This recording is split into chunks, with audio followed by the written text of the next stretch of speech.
Next question. Hello. My name is Jawan Chain, and I'm a second semester sophomore. And in my opinion, one of the biggest issues in Black America, and I can't speak for females because I am a male, is the lack of exceptionalism that must be practiced in order to be successful. And the reason I say this is because I previously used to box, and in training, and especially around sparring time, I began to realize that I cannot control what the other opponent is about to do. The only thing that I can do as a boxer in order to win is to make sure that I have done every task that my instructor has given to me in an exceptional manner. And I say exceptional because not great, because only God is great. And as people, the highest level that we can obtain is exceptional. And in America, we recognize the problems. I'm reading The New Jim Crow by Michelle Alexander. And we recognize the problems that are there, but it's more than just recognizing a problem. It's applying a solution. And as a Black male, tons of Black males look at President Obama and Dr. Reverend Martin Luther King and say, well, I want to obtain that, but they don't understand that in order to get to that level of success, you have to be exceptional. And and as an educator, I think one of the more important things to teach young African Americans is this sense of exceptionalism and how to apply that, because you have to know how to do it. Thank you for your point. I think your point is well taken, is a good one. But I also think that it's important for us to look at where exceptionalism does exist. I think that what happens so many times is that we begin to operate within a construct of the oppressor, and we begin to use that language of the oppressor as well. Certainly there are dilemmas and there are problems and there are issues that plague and mire the Black community. But I also think that it becomes more important, or as important, to not only look at the problems, but to look at the solutions therein. So where are there issues of exceptionalism? Where are places? You would be an example, right? I think that if you look at urban prep in Chicago, that's graduated for the past 3 years, 100% of their senior class, and they've all been placed in colleges throughout the country. That's an example. Sean Harper, who's a researcher who does research on education at the University of Pennsylvania, is an example in terms of looking at spots of exceptionalism and also in terms of being an exceptional researcher himself. So I think that one of the things, and this isn't to disabuse you of the notion that you brought to us, I think it's important, but it also becomes so important for us to really look at what are the capitals that we have, right? So certainly there's economic capital, but there's capital of polity, there's social capital. Where are there capitals where we excel, and how do we make that to our benefit? How do we integrate, like I said before, that into our identity so that we have this intellectual competence that allows us to negotiate this treacherous environment that is the context of the United States of America? I want to just also say, I would just tweak the word a little bit from exceptional to excellence. Exceptional, it insinuates that I'm here and you're there. We're at two different levels, and so it falls into a mode of competition, and I would say that that's a big problem. A lot of the ways we even measure success would be by a norm reference. And with that norm reference, we say, okay, well, there's only space for the top 10% to get into the university. Well, that means that no matter what you do, 90%, they're not going to be eligible. So that's why you start inventing things like AP or International Baccalaureate. You always move the scale so that in a way that is exceptional is based on this is where I am at, this is where you're not. With excellence, you can take a criterion and say, okay, for like when my son was in 3rd grade, the teacher's goal was that every kid in 3rd grade is going to read 300 books. Now, if all the children read 150 books, they have all reached a level of excellence. And secondary, they might have, we all have a spirit of competition. We might be interested in, well, who actually read the most. But we should strive for excellence and appropriateness and not worry so much about standing head and shoulders above our peers or above the rest. Well, you basically talking about males. What you're talking about is true of all of us.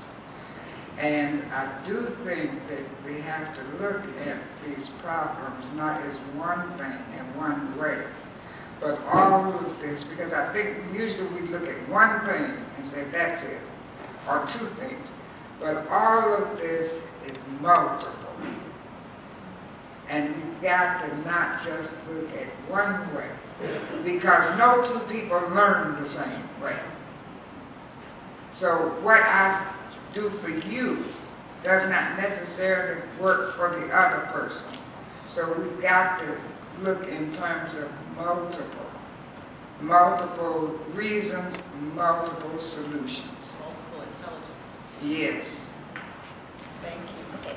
One of the things I had put in my paper that I wanted to put on the table for CAU was to do online education for incarcerated women and men, because the rate of males and females who are in prison right now for us is increasing drastically. And it seems to me that why can't we do that? Hampton used to have a program to educate welfare mothers, and that they have to have now post-secondary education in order to come off. They're going to lose welfare after a while. They can't get it like they did for a lifetime. So why can't we then pick up some of those issues, some of those students, and help them, because those people in, especially our youth who are in detention. Thank you. You really hit us, honey. You got all of us responding. Thank you. Thank you for the comment. I thought about what Dr. Irving was just saying about the norm reference piece, and it triggered something about, and all of us are here in school, or either teaching or in school, and think about how you're graded, right? It really is, you got A, B, C, D, F, and it's very interesting what would happen to a faculty member or a teacher in school if everybody in the class got A's. Everybody. There would be questions about why is it that your school, that your class or your students are scoring at this level? How is that possible? Or vice versa. Why is everybody failing the course? Right? That's considered abnormal in a sense, given the paradigm. But on a larger scale, it's the way our society works. You've got people at the upper echelon, middle, lower. Grading system, same way. And so, interestingly enough, in my view, it's we use these paradigms and these systems to really value and devalue people, and really sort of, in many ways, validate our own currency. And it's unfortunate, because those are the systems within which we work. And we are always having to think outside of those. It's very difficult to do. But I think that, if we continue to have these kinds of conversations, it'll help us in that. Thank you for the comment.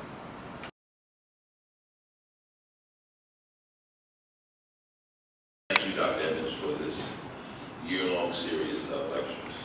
It's been absolutely enriching to me. My disappointment is that this auditorium is not packed. That is my absolute disappointment. But I want to make an announcement, and then I want to make a comment. The School of Education is sponsoring a Black History program on February 16th that talks about the African origins of excellence in education. And the speaker is Chika Okua, a very dynamic person. It's free, it's open to the public. It's going to be in the Caldwell Academic Center Saturday, February the 16th from 9:30 to 12. I want to come back to a comment that you made that always concerns me. I'm the chair of the teacher education department.